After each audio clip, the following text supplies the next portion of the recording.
Thank you for tuning in to the B&RS Show.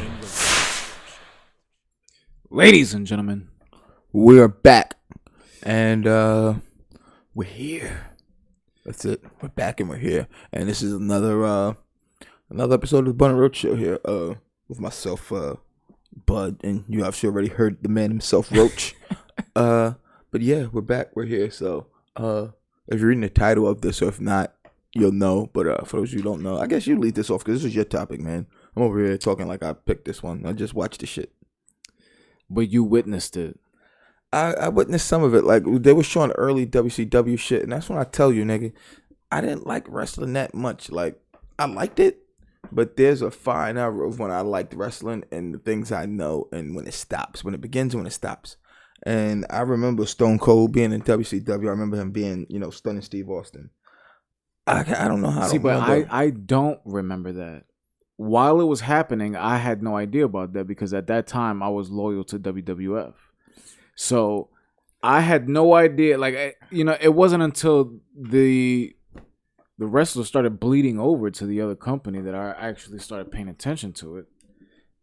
But then, looking back, now that we have YouTube and all this shit to really just kind of do all this digging, you can see a lot of the workings were just, they literally shared talent across the three major promotions. I'm going to include ECW. I won't say at share that time. talent. That's not sharing talent. When you have people under contract and then contracts end and they leave and sign a new contract, that's not sharing talent. But they weren't. If someone decided from WCW that they were leaving and they were gonna try to be a free agent and sign somewhere else, they didn't. It wasn't held against them that they worked for the competition. It was kind of favored.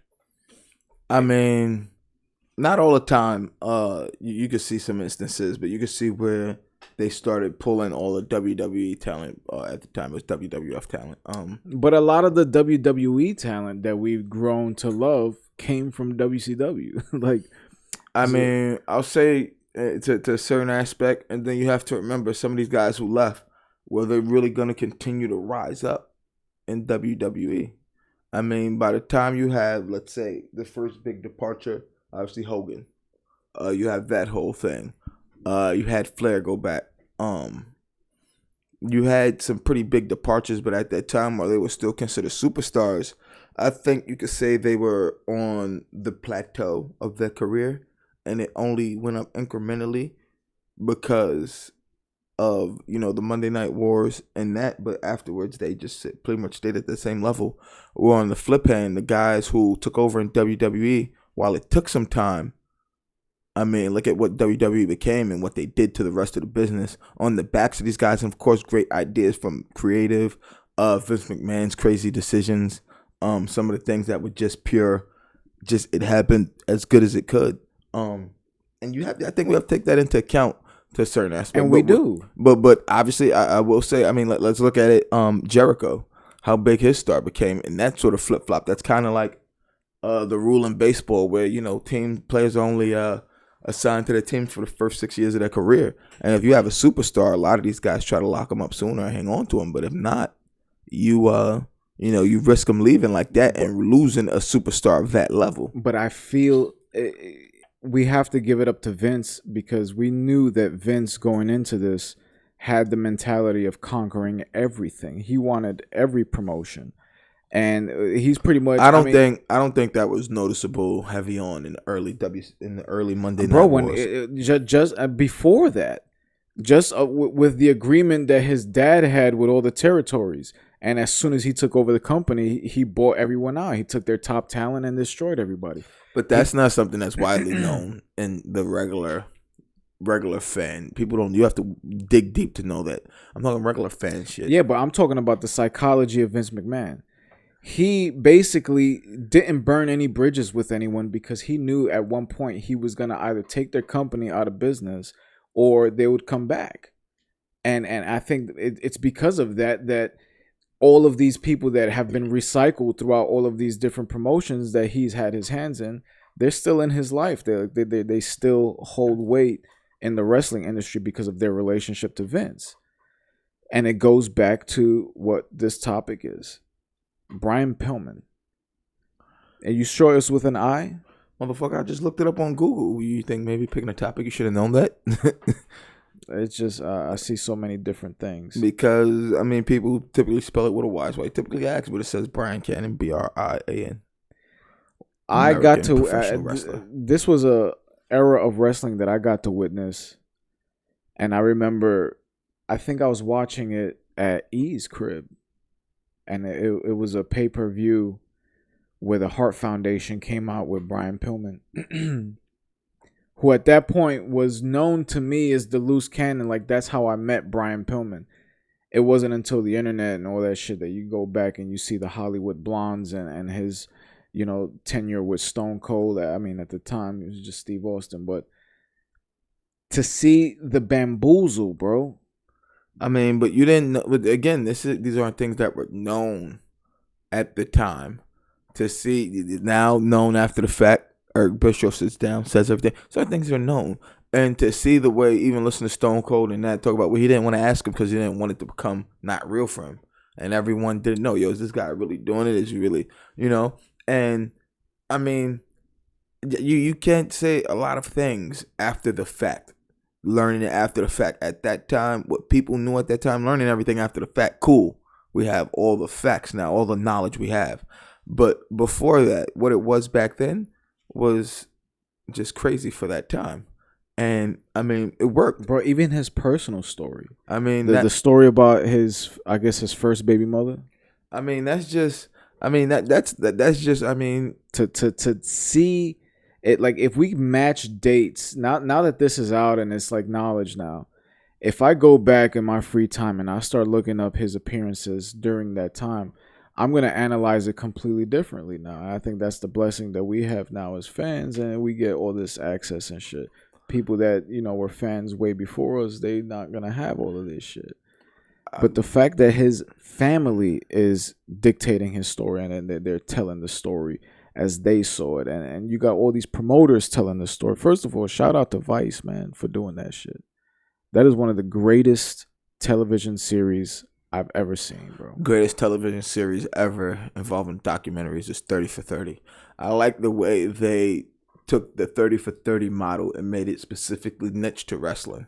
But let's put the onus where it belongs and the idea for that coming for them to ESPN with 30 for 30, because they've taken the ESPN 30 for 30 whole, basic outline and layout and applied it over to wrestling stories. One of my favorite things is when they do those cutscenes.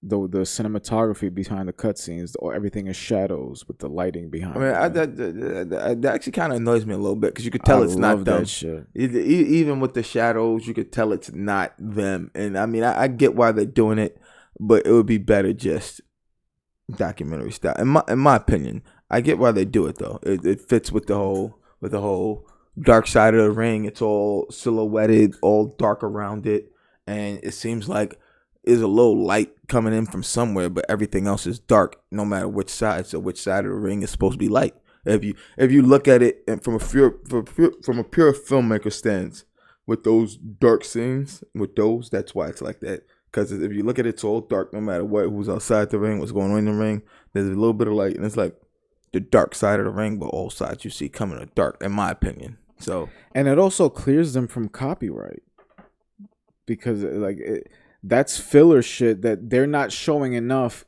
Like, even when they did the one with Macho Man or like just the different people that I've seen on these series, whenever they recreate them, the Benoit joint, you see that it's them as a wrestling fan. They have footage that no matter what, to get cleared, you have to get the rights to. That's not like royalty free. So maybe these, obviously I'll say at this point, because it's mostly all this footage, all these companies owned by WWE, I'll say a good 95% of what they have to get footage cleared has to come from WWE in some aspect.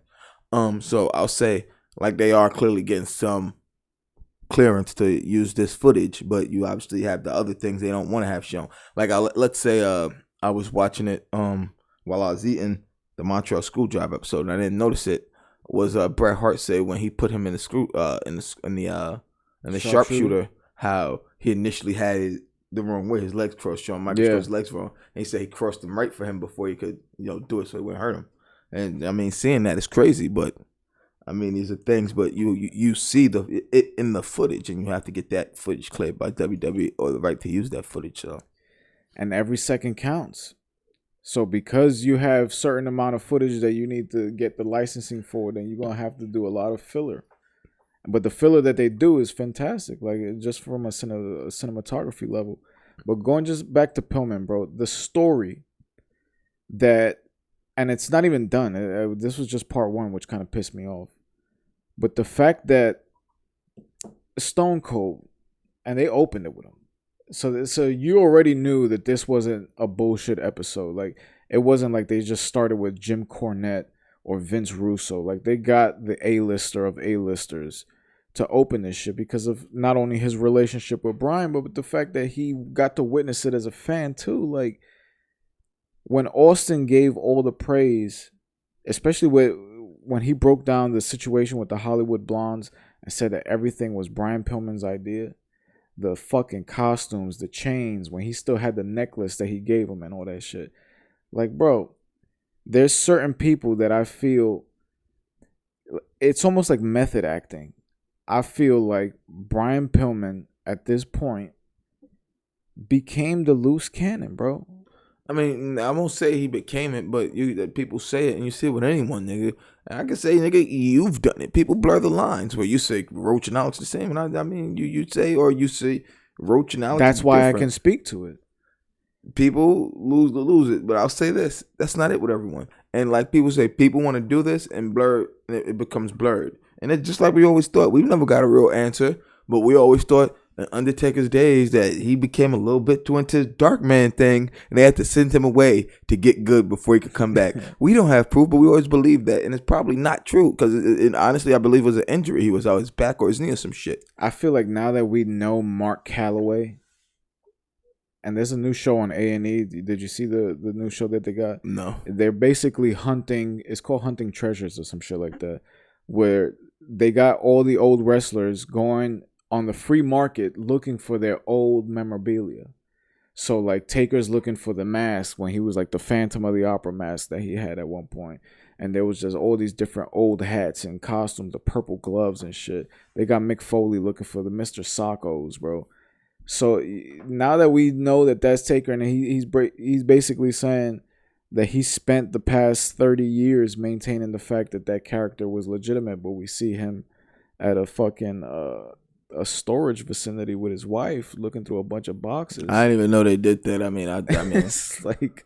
It's not something I tune in for, in all honesty. If it was anyone doing it, even if it was like a retired football player who had to sell shit off, I wouldn't watch it. Because it'd be kind of sad if they're looking at this memorabilia. I don't want to see them start crying, remembering that shit, and they let it go for whatever reason. So that's not something I want to view into. The whole thing about the show that they have on A&E is that they're retrieving all this shit to put it at the WWE Hall of Fame Museum. So, that's even worse. If I'm retrieving this shit, I want to retrieve it for me. I don't want to retrieve it for you. I mean, I don't know. Maybe I'm a terrible person. Maybe I'm Triple H's idea. You can tell. Like, hey guys, remember all the shit we didn't let you keep, and then we sold off to auctions. We have some, some receipts if you guys want to hunt down the last known address. Like, just, the addresses of these places. Like, get the fuck out of here, man. But when it came to the Pillman thing, looking at it, I mean, it's just. It was that like one of the things they were saying is like how he was breaking the rules. He was saying things and then like seeing what they meant. Like when he wrestled the pencil, Bookman, like all these things. When he grabbed Bobby the Brain Heenan by his neck, like all that shit. He dropped the F-bomb live and walked off.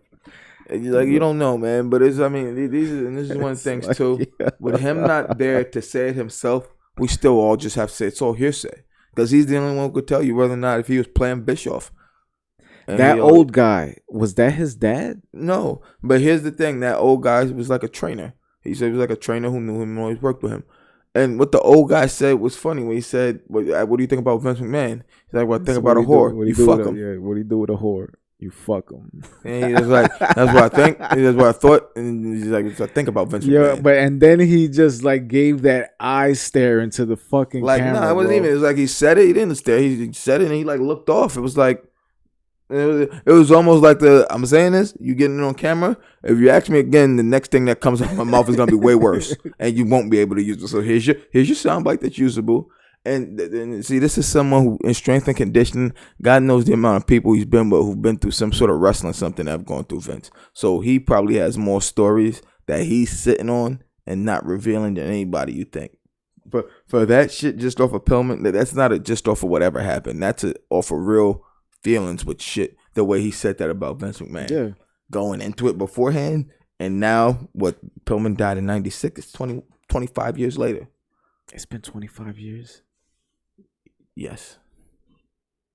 It's 2021, motherfucker. Add 5 years and 20 more, nigga. 25.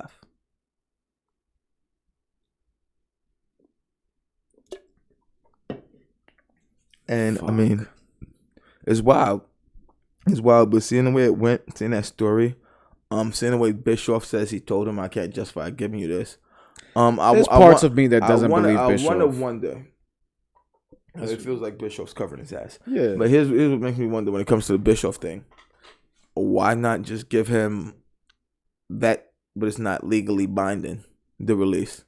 You give him the paper. It says it all looks good. He signs it, but it's not legally binding, and he's still under contract. I don't know why he didn't. I mean, he's such a brilliant businessman that I don't know why that thought doesn't cross. That was a mind. level of trust that he had in that situation. But then the explanation that he gave didn't make sense to the reason why. Because he had to show it to everyone. I really had a release. He just said, I really got the release. Like, yeah, but then you didn't. He's basically saying that he sent Pillman to WWE to increase his brand so that he can bring him back. Bro, that doesn't make sense what you're saying. It's like, what makes you think that Vince isn't going to keep him? I don't know. I guess so you're going like up against you said, the king too, of he was wrestling. thinking about like, the fact, like I said, Vince McMahon really was always the big guy as a champion, things like that.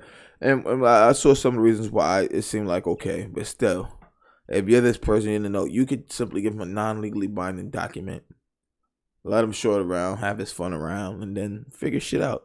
That you really released him from his contract.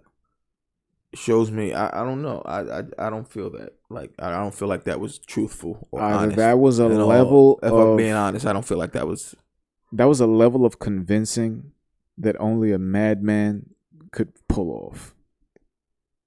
If he truly did do what that old man said, because right after Bischoff said what he said, the old man came back on the screen and said the opposite. I mean, he said it was a bidding war. I guess, I mean, that's how a bidding war would go. You would play both sides against each other. I mean, that's how bidding wars go. And that's why, like I said, I don't believe Bischoff on this one, that you were in the know and he was just going to, get a high number from WWE so that you could give him that number back or let him go there, work that contract, and then he could come here and earn more. It just didn't make sense. It really didn't. And honestly, like the entire episode, I was watching this shit and I was just waiting for that Heart Foundation moment. And then they hit us with the part 2. I mean, they said it in the beginning. They said part 1. Like, I must have glazed over that shit. In the beginning, they said part 1. I was pissed right from the jump. Because I looked at it yesterday when I saw part 1. I went about my day. I'm like, fuck this. Like, it's not even the whole fucking thing. So I was like, fuck this. I'll watch it tomorrow. But they're saying that the entire season is supposed to come out on fucking on demand. We never know with these things. You never know. I think they only did it like this, obviously, because everything that's been going on, people at home, and even that's coming to an end. So there's always that. What? People staying at home. So I mean, the whole loose cannon. The streets have been crazy today. When it comes to the loose cannon shit, it was warm. We could talk about that. That'll be another whole podcast. But when it comes to the Brian Pillman thing, I obviously, they never get Vince to talk on these things, but I want to see what everyone says when it starts to WWE. The whole everyone behind him with the gun thing was Stone Cold. That's what I wanted to see. That's obviously something. I mean, that with today, they're gonna talk about obviously with today, how things are going, how that's viewed. I'm probably sure WWE's Peacock scrubbed that with gun violence in this nation. That's probably not even up anymore. So those of us that did get to see it, that's probably a charity. And then that's something I'll say. This was supposed to be about Brian Pillman. We've talked more about a lot of other things encompassing it. I don't think people we realize how much we cherish because we got to see it, and now only way we're gonna see it is on YouTube on shitty resolutions because how much Peacock is scrubbed. That's deemed insensitive for these times. That's a whole other podcast, bro. Censorship. I mean, like the amount of editing that's happening right now, and I think it was a huge mistake for the WWE to get involved with this shit. They couldn't afford anymore to run the WWE network at the loss they were probably running at, and they probably never made a profit on WWE network. And to get their library, someone to take their library, get it off their hands, sell their subscription still at a lower price, but now they're in charge of that digital library. And also, you could offer the pay-per-views, everything else on there. And essentially, isn't WWE Network like defunct now and everything's on Peacock? Everything's on Peacock. When I ordered WrestleMania on Peacock, it literally took me back to the early cable box days where you would order a pay-per-view, not be able to rewind or pause or fast forward. What's happening live is happening live. So there were times that I was watching and then I would go outside and smoke a cigarette out of habit, thinking that I would be able to come back and watch the shit. And then they take like a day or two to actually put short clips on YouTube. So obviously they're not going to put the entire shit. There was just so many different. So does Peacock still have the old pay-per-views up? You can watch in its entirety, or no? After it airs live, that's it. What I saw was after it aired live, then it was gonna probably air again, and then that's it. I don't know if they're keeping this shit like categorized or if it's on demand. But so far I've had a horrible experience with Peacock, and that's why I fucking canceled this shit as soon as I fucking did it. Right after WrestleMania, I canceled this shit right again. Like, it's not worth it. Aside from the fact that you're scrubbing the best moments in wrestling history. Still the way it was on WWE, $9.99 got you the pay-per-view, then I'd live with it. If not, then no, it's not worth it. And if it's like an extra, like if you have Peacock and this is all added on top of your premium subscription, cool. But if you had WWE Network and now you're forced to migrate over there and pay for this to get this shit, and it wasn't what it was, or let's say, God forbid, they lowered the price, but you have to deal with commercials now, fuck you. I remember spending about $54 with tax on pay-per-views, solo pay-per-views, of all types of shit. WWE, UFC, early days when they was fucking a big ass fat nigga with some short dude that was just elbowing him in the face. No rules. And everybody was content with that shit because the product matched what you were paying for. The cable networks. If you gonna pay $50, you want to see somebody bleed. You want to see some crazy shit.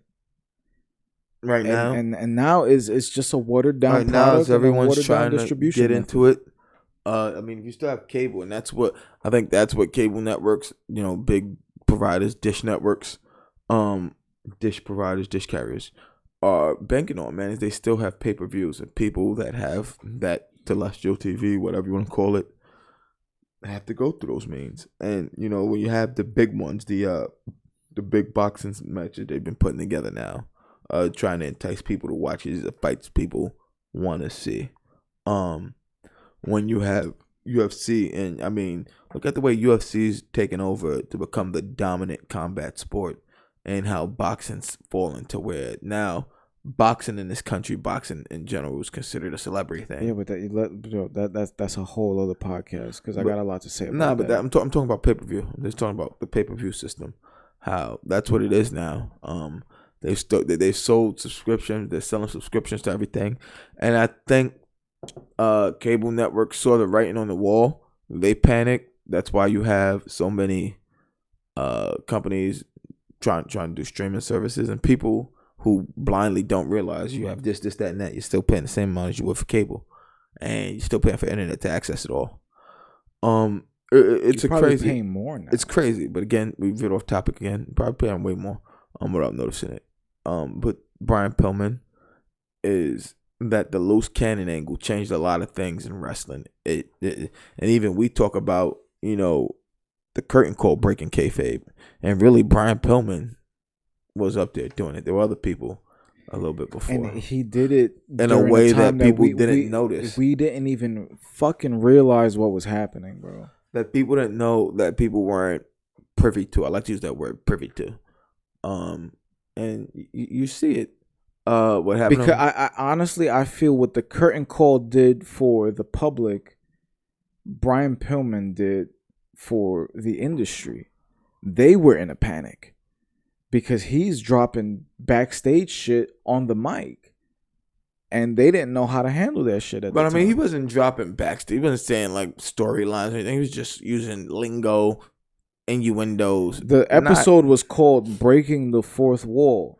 Once you say something that people don't understand, they will investigate what the fuck that shit people means. were investigating, but still, and he did it in a way that it wasn't blatant. But he did it in a way the job done. that forced people to think, and it wasn't in a way that was gonna damage the business. It's almost like a secret society. If you're in a secret society, you have terms you're supposed to protect, rules, shit you're supposed to say that only should be said to people in the know that understand these words. So they're all back there. These are words everyone back there is in the know, and no one out there knows. So he's dropping knowledge that shouldn't be dropped, so to speak. And they're in a tizzy and a panic. But in all honesty, that helped them. It did help them. It helped. But their panic came at the expense of the fact that it was on live TV. So you can't instantly reprimand somebody for doing something that's happening right now. It's on live TV, and then it doesn't. You can't change it. It happened, and he did it. But still, people panicked, and you're talking about a panic back then. What happened helped them more than anything. They just didn't see it, and you can't see the effects of something. People think the effects of something are immediate. The immediate effects are obviously there, and then you have to wait to see long-term effects, long-term, negative effects of what happened. And really, there weren't too many, because he, set the door for people. He set the door for a lot of people to blur that line and have it work for them. And I mean, I won't say he was a trailblazer, a pioneer or anything, but he kind of was. But when he caught flame, especially after that over-the-top promo where he shot the gun, everybody, I remember this, everybody in school wanted to be the loose cannon. Everybody was a loose cannon. And it was short-lived, especially after he died, but it lived. It did live. Like, he did reach a level. Come on, like, they opened the episode with Stone Cold. He gave all respect due. He was like, listen, in essence, I wouldn't be Stone Cold if I didn't have Brian Pillman. If he didn't have it, I say that what he said about them both being frustrated in WCW, Mick Carter's, feeling like they had the potential, WCW not knowing how to push them thinking they were going to get a push and it's into that. It's very easy to showing up. But I want to say this. Hold on. You're giving them credit because Stone Cold said that. Would people still give a fuck if it was somebody like Marty Jannetty or the Brooklyn Brawler they opened the episode with saying these things? No. Hey, we got Stone Cold. If you get Stone Cold, hey, you guys were tight. And this comes back to filmmaker shit. You know what you're doing. If you could get a gun like that, big gun like that, yeah, you get them. Yeah, but we can't discount Brian Pillman. You can't discount. Well, no, I'm not discounting Brian Pillman. I'm just saying, if you open that, great film. If you open this documentary, let's be honest, Brooklyn Brawler. I'll say somebody even higher. Let's say if you open this with like a Scotty 2 Hotty or a Rikishi, people aren't even gonna pay attention the same way, and they kind of have more name recognition. You know what you're doing. If this is a casual fan even watching this, and you open with Stone Cold, it's like, oh, Stone Cold got something to say. Okay, I want to listen. And the fact that they both, after leaving WCW, went to ECW before they went to WWE. They went to the place that was like a playground, bro. They wanted to mold their character and become something outside of what the limits of WCW provided for them, bro. And honestly, I've watched a million shoot interviews talking about, there was this one part in the episode that they said that they had booked them, the Hollywood Blondes, against Flair and somebody else. and it didn't draw on TV. And then after that, they got scrubbed. Everybody knows that watches the Shoots interviews. Flair got them fired. Well, Flair got Austin fired. Apparently, Pillman did it to himself. And that's the thing too. Like, So when I don't care that much about backstage to watch those interviews. Like, that's just, to me, it's if I happen to click on it, haven't be doing, there's other things I'm doing with those on. I'd rather spend that click on something else. But I mean, it shows the cattiness. Look at Brett Favre. Look at Bret Hart and Shawn Michaels. When you look at the Montreal Screwjob, look at, the way some of these guys talk about how they really felt about each other. And that's in anything. But when you have something like this, like where you're that close, you have to perform, sort of choreograph for somebody, and you don't like someone, that sucks. And who knows? Who knows, man? We gotta wait for part 2. I want to see, like I said, I want to see the gun episode. I want to see about the gun. I want to see that. I want to see how that was really handled backstage. And I want to see how it ends. I want to see the aftermath of it, because I remember the tribute. It's not the tragic thing about him is he didn't die like somebody. He had an unknown genetic, like, hereditary disease, like with his heart. That it was the same thing that killed his dad. And that's the sadder thing about it. It wasn't like any of these guys' steroid use after the fact, long time steroid use. All the drug use catching up with them, the alcohol on the road, women, drugs, alcohol, like them niggas in the 80s. They didn't really say anything about drugs with Pillman. They didn't. He loved his kids. He was a father. He was always everywhere that's with probably his the thing kids. that makes that all the worse. He found out the kid he had out of, like, before he even had his first kid, he brought her in open arms. They said him walking backstage, had all the kids draped on him, hanging on him, running around his neck. He holding one on his arm, one wrapped around his legs, and carrying them all. And that shows something about him. And that's why I say the loose cannon was a character. Because his addiction was the character. I don't want to talk about addiction or anything, because that's too big of a conversation for people to deal with. But I won't say he was addicted to the character. I'll say he just knew what he wanted to do, and circumstances led the way they were. I don't think he really was a madman at heart. What people say about that, his family ain't calling him a madman. Like, oh, he was always a little off. No, he's vibrant. Look at what his the wife who was mean to the ex-wife who killed herself. What she said, one of the most well-read, most intelligent people. Look at Stone Cold. He's reading a dictionary to pick up words. I'm not even gonna talk about her, because she's just, you know what? Young girls now, the Mollies, the perks, the perique, the cocaine. You could today these days, bro. even I'll say the hard alcohol, the hookah, all of that. See that. Look at her all over her body. Nah, you can see it all over her body, but you could also see, like, the hidden at one time. You could tell, damn, you were kind of hot at one time. Like, I'll be honest. They showed the pictures. Nah, they did. But even looking at her now, like, but it was also the fact of what they did. No, what she did. Because he. Collective. Nah, she said she put the battery in his back. I'll say, had in no situations. But he approached her with that idea. And she agreed. Had she have said, I don't know, I don't think he would have went through it. We're just reading off of that. It seemed like her yes was right. Good idea. I think that you take a kid away from his parents, you're gonna deal with, like, that's a primate instinct. It's not the same. Mothers are totally different. Mothers are totally different instinct from fathers, from everything. Bullshit. Is mothers, listen to me, they're shit mothers, but a mother from her child, like, that is, I want to say, different from a father from a child. You don't hear about too many deadbeat mothers that walk out on their daughters or their sons or their kids. You hear a lot more, huh? I said you don't hear about it as often. There are, but you because it's not good for the marketing. No, it's not marketing for mothers. They're the shit mothers, but I'm sorry, maternal instinct is different from fatherly instinct.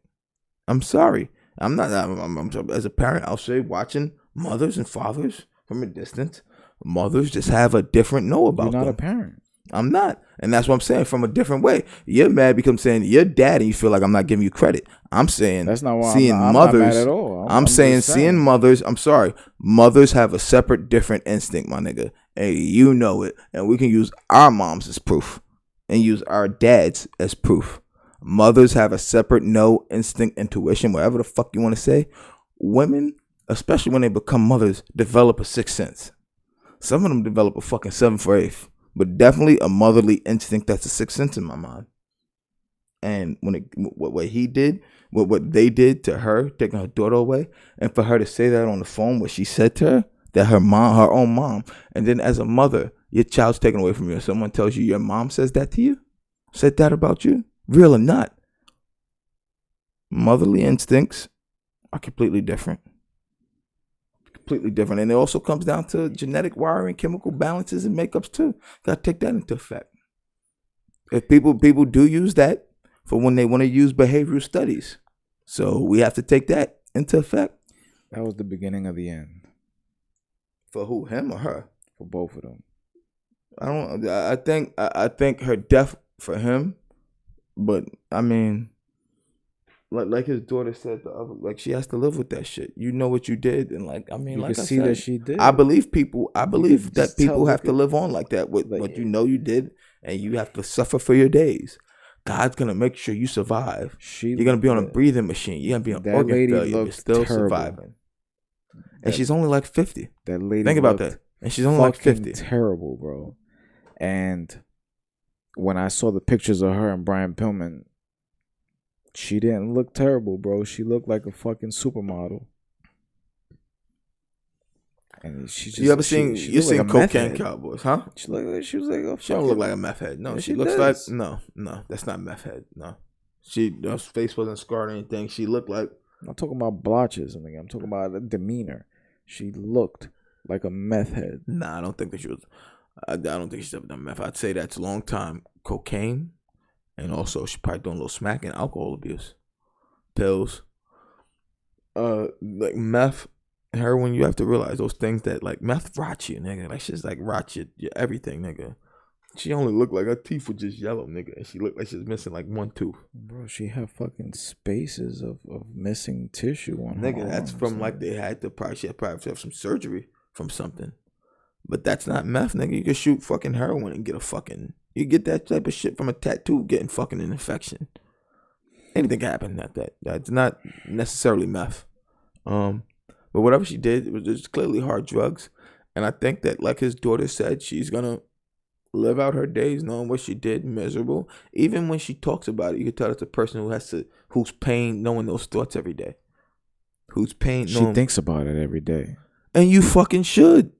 And she fucking should. She thinks about that shit. But here's the thing, and this is another thing we're going to talk about, and I want to do that after this, is accountability. Is people don't forget you have to be accountable for your actions. If not to someone else, to yourself. And even if you want to lie to yourself, people know deep down inside what the fuck they did and what they're responsible for. Even if they don't admit it. So I'm cool with leaving it here with Brian Pillman, because that's where the episode was basically left. She knows what she did, what she was responsible for. And I mean, I'll just say, his kids, all of them, the way they talked about him. Like, that's not, dad didn't have any demons to them, it seemed like. Dad was just a guy, you know. He was a wrestler and he loved them. That was their dad, man. But he turned the industry upside down with his antics, bro. And I think it's only now that we get to appreciate it. Because at the time you're so caught up. Remember this during the time that we had Cablevision, bro. A pay-per-view is a pay-per-view. We couldn't rewind. Now we get to see this shit a million times over, and people telling the real stories. Like, you may not like shoot interviews. I don't like fucking ESPN 30 for 30. I think that shit's trash. I like this. So I'm going to say that. But they don't do anything on wrestling. But, if they did, then I'll watch it. They've done nothing, I'll be honest with you. They've done zero jack shit on wrestling. And they don't like their fourth series. But the stories they've told. But Vice, even outside of the Dark Side of the Ring series, Vice has been doing some real wrestling shit. They fit a lot of the most WWE, like ESPN just started to cover WWE and give like blurbs on updates for shit on their website. They just recently started. They still, I think ESPN as a sports, even with all the shit they put up as sports, still don't consider wrestling a sport. I have to feel level. like Brock and Ronda Rousey are kind of like the reasons for that. Nah. The crossover athletes, I think, made it where people who would never speak about WWE or wrestling have spoken about it because they were either fans or commentators of other sports. I won't say that. I'll say just the fact that it's still. I mean, people do ask. There's sports fans, but it does overlap. Not a lot. A lot of pure sports fans don't love wrestling, and a lot of wrestling fans don't love sports. It's a weird thing. Like, a lot of wrestling fans aren't baseball fans. Very few are football fans. Even less are basketball fans. And what's funny is like that a lot the of these biggest wrestlers, overlap you may get is between football and wrestling. a lot of these wrestlers are like people who like got injured Flopped on at football. Yeah, They got flopped. Very few of them got injured. Most of them are flops at football. But it just shows, I mean, when you think about sports, NBA, NFL, MLB, NHL, how to reach there, where that's the best league in the world, how you're in the top percentage of athletes in the world. And I mean, these guys were in that percentage to make it, just not have longevity. So I think that's something that needs to be, spoken about, given credit about, man. Let's just wait for Brian Pillman Part 2 so we could officially close out this podcast. But until then, you guys can follow us at B&RS Show. And you can get everything over at B&RS.com. And you can support the show over at patreon.com/B&RS. And all the information is up there. So like you see, like you said, like you heard, just go over, research it, look at it, and you already know why. Because we do the fucking, you heard? Thank you for tuning in to the B&RS Show.